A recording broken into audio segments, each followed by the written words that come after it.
الصلاة والسلام على رسول الله أما بعد فأعوذ بالله من الشيطان الرجيم بسم الله الرحمن الرحيم قل هو الله أحد الله الصمد لم يلد ولم يولد ولم يكن له كفوا أحد بسم الله الرحمن الرحيم قل أعوذ برب الفلق من شر ما خلق ومن شر غاسق إذا وقب ومن شر النفاثات في العقد ومن شر حاسد إذا حسد صدق الله العلي العظيم وصدق رسوله النبي الكريم ونحن على ذلك لمن الشاهدين والشاكرين والحمد لله رب العالمين.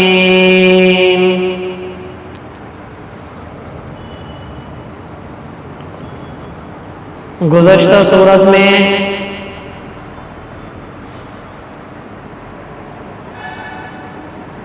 ابو لہب کے انجام بد کو ذکر کیا گیا، چونکہ اس نے اللہ کے نبی کے حق میں بد دعا کی تھی. اللہ کے نبی نے اس کو کوئی جواب نہیں دیا تو اس کے جواب میں اللہ نے قرآن میں اس کی ہلاکت کا اعلان کیا. پھر اس نے یہ کہا تھا کہ میرے مال، میرے اولاد میرے میدان قیامت میں کام آنے والی ہے. اللہ نے اس کا بھی رد فرمایا، ما اغنا عنہ مالہ وما کسب، تیری کمائی، تیری مال، تیری اولاد تیرے کچھ کام آنے والی نہیں ہے. دنیا کی بربادی تو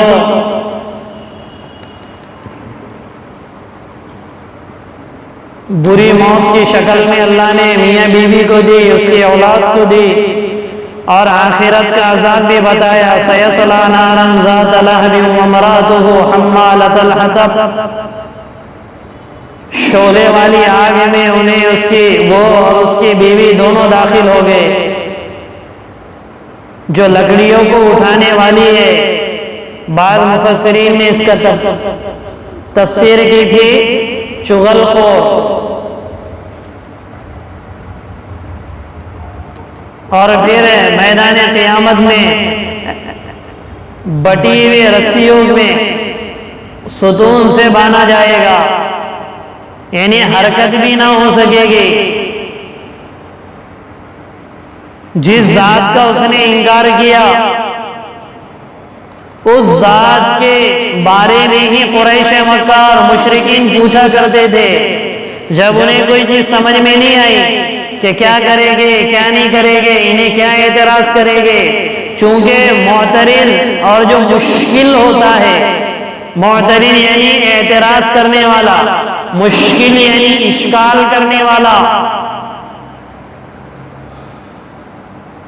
جب اسے کوئی چیز سمجھ میں نہیں آتی تو معترض اور مشکل میں فرق یہ، اعتراض کرنے والا عناد کی وجہ سے اعتراض کرتا ہے، دونوں میں فرق ہے.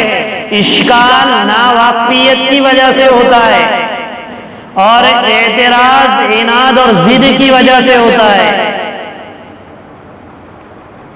جیسے کوئی آدمی کی اگر کسی سے جمتی نہ ہو تو اس کے ہر فعل پر اعتراض کرے گا، اور اشکال طالب علمانہ انداز میں ہوتا ہے،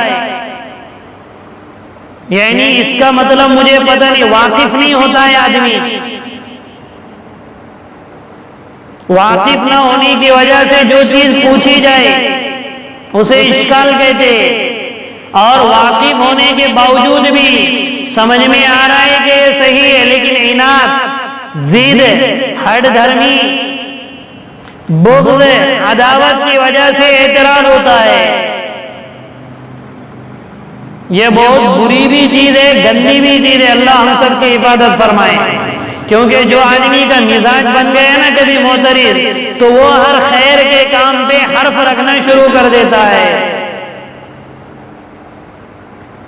ایسا کیوں ہو رہا ہے؟ ایسا نہیں ہونا چاہیے، ایسا نہیں، یہ ایسا کیوں، وہ کیسا، یہ ایسا۔ قریش مکہ جب عاجز آ گئے، اب اللہ کے نبی سے انہوں نے پوچھا کہ انصب ربک یا محمد، اے محمد صلی اللہ علیہ وسلم اپنے رب کا نسب بیان کر۔ یعنی نسب بیان، جیسے ہمارے نسب ہوتے فلاں بن فلاں، فلاں بن فلاں بن فلاں بن فلاں بن فلاں، جیسے اللہ کے نبی صلی اللہ علیہ وسلم کا نسب ہے عدنان تک، پھر عدنان سے ابراہیم تک، ابراہیم سے آدم علیہ السلام تک، اور بھی جیسے نسب ہوتے ہیں سب کے۔ اور بعض روایتوں میں ہے مشرکین نے نہیں، یہود اور نصارہ نے پوچھا، چونکہ یہودی عزیر کو اللہ کا بیٹا کہتے تھے، عزیر علیہ السلام کو، عیسائی حضرت عیسیٰ علیہ السلام کو اللہ کا بیٹا، اور ان کی والدہ بی بی مریم ہوتی۔ تو اس طریقے کی جب ملی جلی کھچڑی بنتی ہے، تب جا کے انہوں نے اعتراض کیا کہ فلاں کا خدا ایسا ہے، فلاں کا خدا ایسا ہے، فلاں کا خدا، تو نعوذ باللہ تمہارے رب کا بھی کوئی نسب ہوگا۔ انظر لنا ربک یا محمد، اپنے رب کا نسب بیان کر۔ جیسے نسب ہے ہمارے یہاں پر عموماً تفاخر کا ذریعہ بن گئے ہیں، چونکہ نسب جیسے اچھا رہے گا آدمی اس کے اعتبار سے کرتا۔ نسب تفاخر کے لیے نہیں ہے بلکہ تعارف کے لیے ہے۔ شیخ ہے، پٹھان ہے، سید ہے، قریش ہے، قصاب ہے، قریش ہے، حذیلی ہے، یہ سب کے سب تعارف کے لیے، تفاخر کے لیے نہیں ہے۔ لوگوں نے حسب اور نسب کو تفاخر کا ذریعہ بنا دیا۔ یہ مومن ہے، یہ شیخ ہے، یہ سید ہے، یہ فلاں برادری، یہ فلاں برادری، اور یہ برادریوں پر تعصب آ گیا۔ اور اللہ کے نبی نے فرمایا جو تعصب پہ مرے گا وہ جہنم میں جائے گا۔ اس لیے یہ تو زمانے جاہلیت کی مار ہے جو تعصب میں آدمی رہتا۔ ہاں تعارف کے لیے بھئی یہ خان صاحب ہے، یہ مومن صاحب ہے، یہ شیخ صاحب ہے، اور یہ فلاں صاحب ہے، یہ پٹیل صاحب ہے، یہ کس کے لیے ہے؟ جیسے پوچھتے ہیں نا بینک میں جاؤ یا کہیں جاؤ یا ہاسپٹلوں میں جاؤ تو کیا پوچھتے ہیں؟ اڑ نام کیا ہے؟ یہی پوچھتے ہیں نا، اڑ نام کیا؟ تو یہ کس کے لیے ہے؟ تعارف کے لیے، تفاخر کے لیے نہیں کہ ہم تو سید ہیں، ہم تو پٹھان ہیں، ہم تو مومن ہیں، اور ہم تو فلاں ہیں۔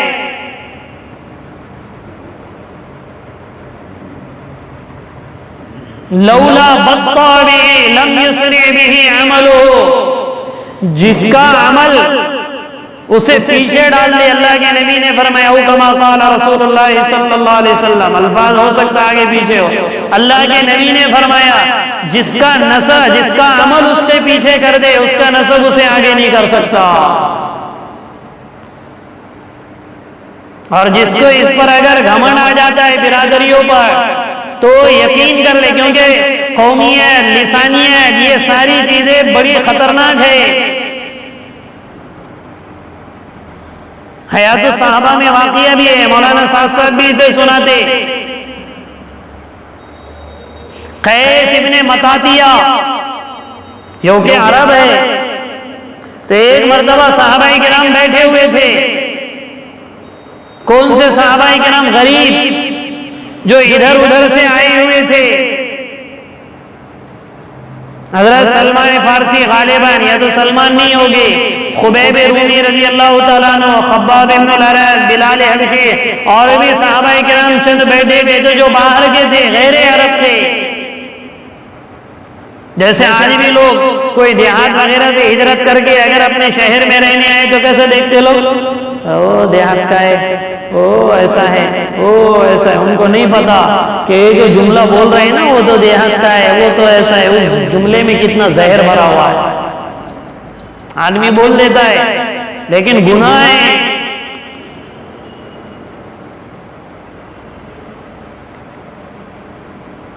قیس ابن مطاطیہ نے اس طرح چلتے چلتے کہہ دیا تم اللہ کے دین کا کام کرو گے، نحن اہل اللسان، ارے ہم تو عرب ہیں، ہم اہل لسان ہیں، قرآن کو جتنا ہم سمجھ سکتے تم کیا سمجھے گے؟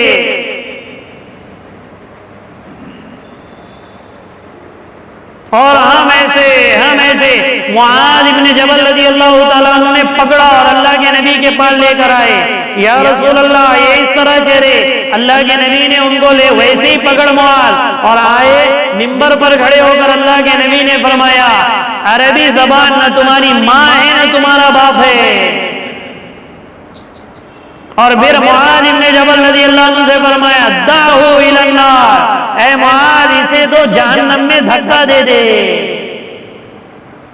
مسلمان حضور کا صحابی، اور صحابیت سے بڑھ کے کوئی شرف ہو سکتا ہے؟ ہوا بھی ایسا جب ارتداد کی ہوائیں چلی اللہ کے نبی کے پردہ فرما جانے کے بعد تو قیس ابن مطاطیہ مرتد ہو گئے اور بعد میں بے ایمانی کے ساتھ دنیا سے گئے۔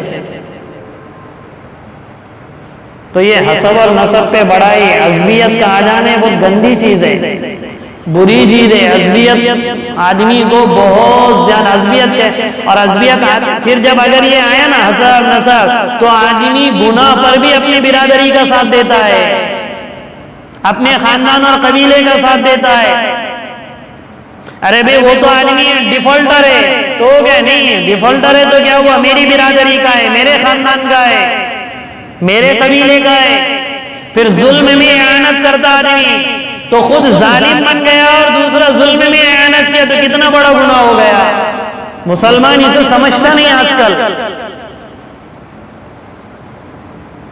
اس لیے میدان قیامت میں سارے نسب کو اللہ ختم کر دے گے، صرف تقوی کا نسب اللہ بچائے گے۔ کس کا نسب؟ تقوی کا۔ اسی لیے اللہ نے قرآن میں فرمایا یا ایھا الناس انا خلقناکم من ذکر و انثی وجعلناکم شعوبا وقبائل، اے لوگو ہم نے تمہیں ایک مرد اور ایک عورت سے پیدا کیا، یعنی آدم اور حوا سے پیدا کیا، ان کی کوئی رشتہ داری نہیں، سب ایک باپ کی اولاد ہے، لیکن تمہارے درمیان میں جو خاندان اور قبیلے بنائے، کوئی حذیلی ہے، کوئی قریشی ہے، کوئی تمیمی ہے، اور ہمارے ملک میں جو برادریاں ہیں یہ سب کے سب ہم نے بنائے لتعارفوا، تمہارے ایک دوسرے کے تعارف کے لیے۔ میں باغوان ہے تو وہ باغوان ہے، میں قصاب ہوں قصاب، میں چھوٹا میں بڑا، یہ صرف تفاخر کے لیے نہیں ہے۔ اس لیے زمانے جاہلیت کی عصبیت کو اللہ کے نبی نے فرمایا جب پیر کے نیچے میں نے کچل ڈالا، تو پھر اللہ کے یہاں مقام کس کا ہے؟ آگے فرمایا ان اکرمکم عند اللہ اتقاکم، تم میں سے جو سب سے زیادہ اللہ سے ڈرنے والا ہوگا وہ اللہ کی نگاہ میں سب سے زیادہ مکرم اور معظم ہوگا۔ چاہے بھی کوئی سید خاندان کا رہنے والا کبھی ابو جہل سے بڑھ کر قریش کے خاندان کتنا بڑا ہے، اگر برادریاں ہی اگر نفع دیتی تو خاندان ہی اگر نفع دیتا تو ابو طالب کو نفع دیتا، خاندان ہی نفع دیتا تو ابو جہل کو نفع ملتا۔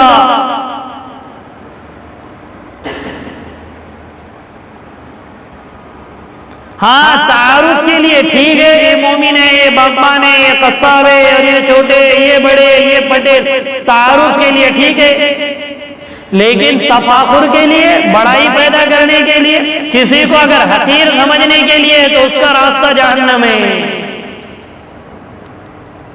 اور جب تفاخر آئے گا تو آدمی ظلم پر اعانت کرے گا، مدد کرے گا اس کی اپنی برادری والے۔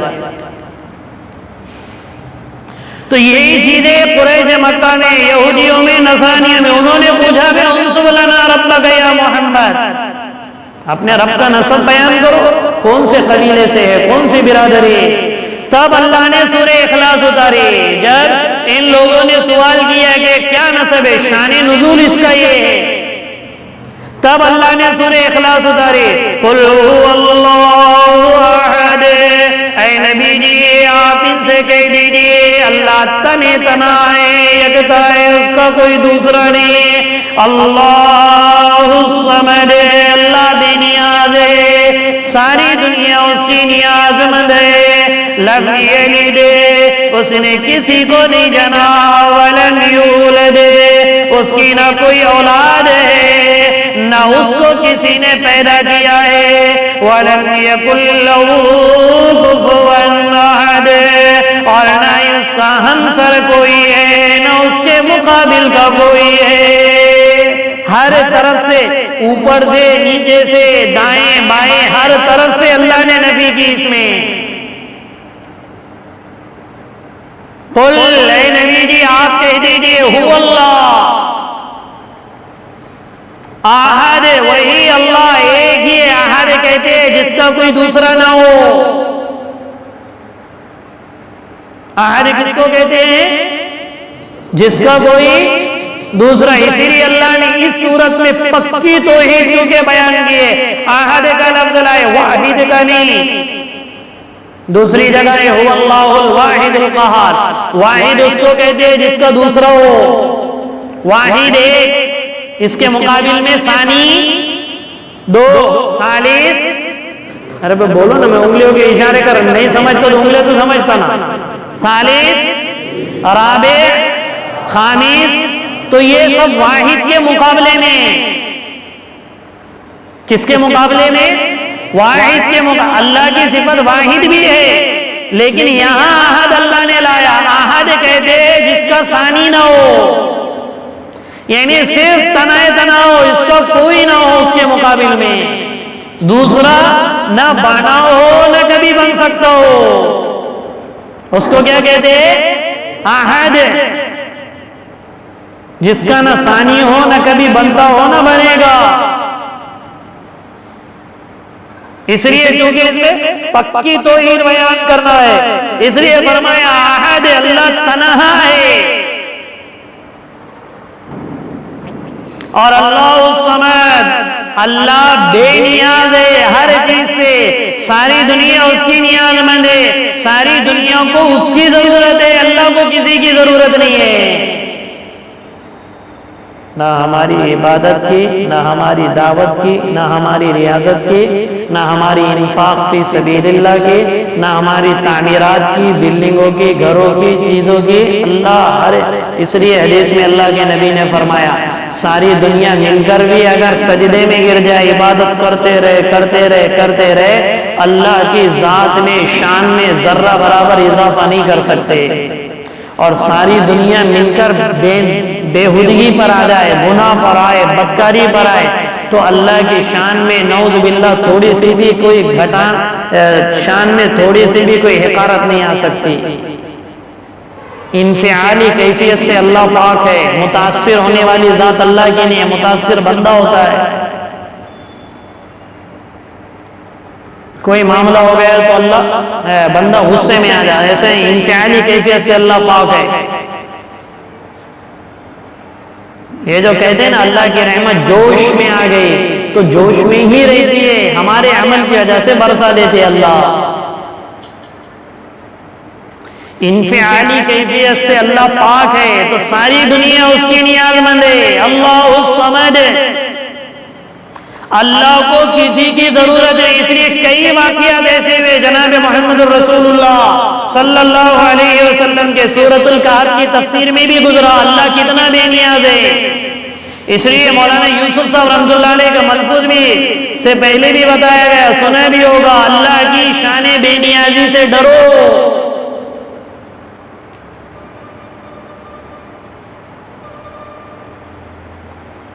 انبیاء علیہ السلام کے معاملے میں سلیمان علیہ السلام کا واقعہ اس سے پہلے بھی بتایا گیا،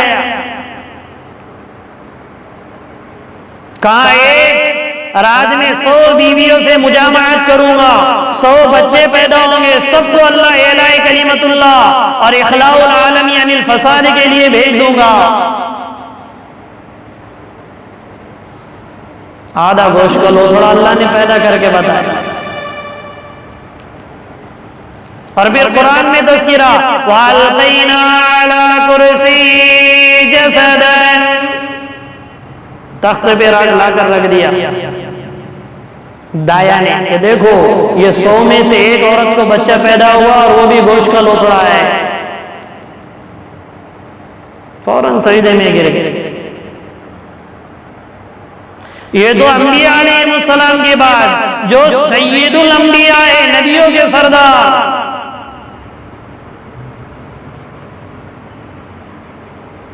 نبیوں کے سردار، ان سے آ کر پوچھا گیا تو صرف انشاءاللہ کہنا بھول گئے. نسیان طاری، انسان ہے، بشر ہے اللہ کے نبی. دیکھو اللہ کی شان بے نیازی. اچھا اپنے کام میں ہمیں شریک نہیں کیا تو رات دن ہمارا دیکھو کیا معاملہ ہے. رات دن کتنی اللہ کی مشیت کو جوڑتے ہیں اور کتنا اپنی ذات سے جوڑتے ہیں. من بول دیا، من کر دیا، من بولا تو ہوا، انہیں کر دیا، وہ انہیں ایسا کیا، میں نے ویسا کرا، میں کر دوں گا، 100% کر دوں گا تمہارا کام، اور ایسا ہو جائے گا، پرسوں کر دوں گا، کل دے دوں گا. صرف اتنا کہا کہ کل بتاؤں گا. سورۃ الکہف کے بعد جو پوچھا تھا نا نے اصحاب کہف کون ہے، ذوالقرنین کون ہے، روح کے تعلق سے کیا ہے، کہا کل. تو اللہ نے 15 دن تک وحی اتارنا بند کر دی، جن کے صدقے میں اللہ نے دونوں جہان بنایا. اور پھر فرمایا وَلَا تَقُولَنَّ لِشَيْءٍ إِنِّي فَاعِلٌ ذَلِكَ غَدًا إِلَّا أَن يَشَاءَ اللَّهُ. اے نبی جی ہرگز ایسا نہ کہنا کہ آئندہ کل میں یہ کام کرنے والا ہوں، ساتھ میں انشاءاللہ ضرور کہہ دینا اگر میری چاہت اور میری مشیت کو اپنے ساتھ کرو گے تو کل تمہارا کام بناؤں گا.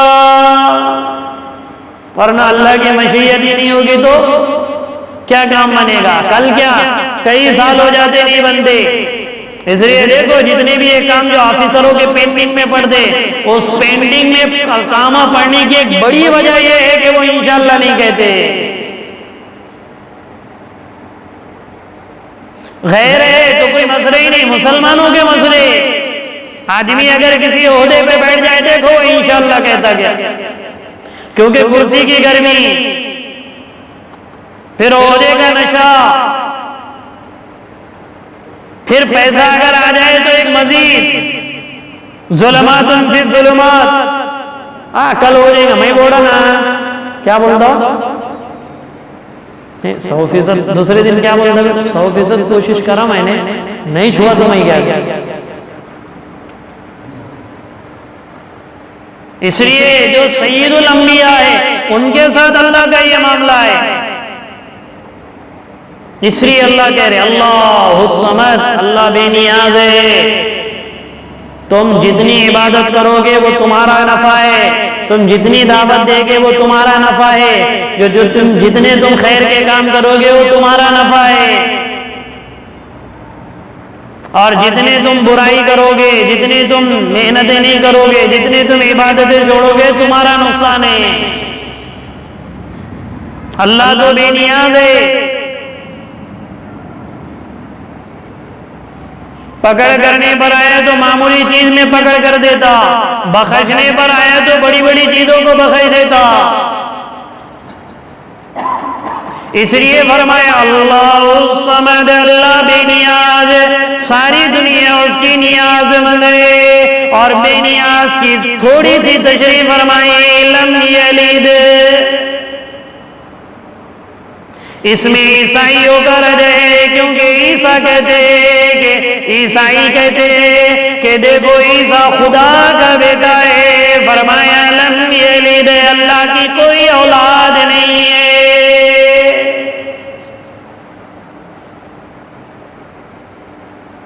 مشرکین کا رد ہے، مشرکین کہتے ہیں کہ فرشتے یہ نعوذ باللہ اللہ کی بیٹیاں ہیں، فرمایا لم یلد، اللہ کی کوئی بیٹیاں نہیں ہے، لم یلد، اللہ کی کوئی اولاد نہیں ہے،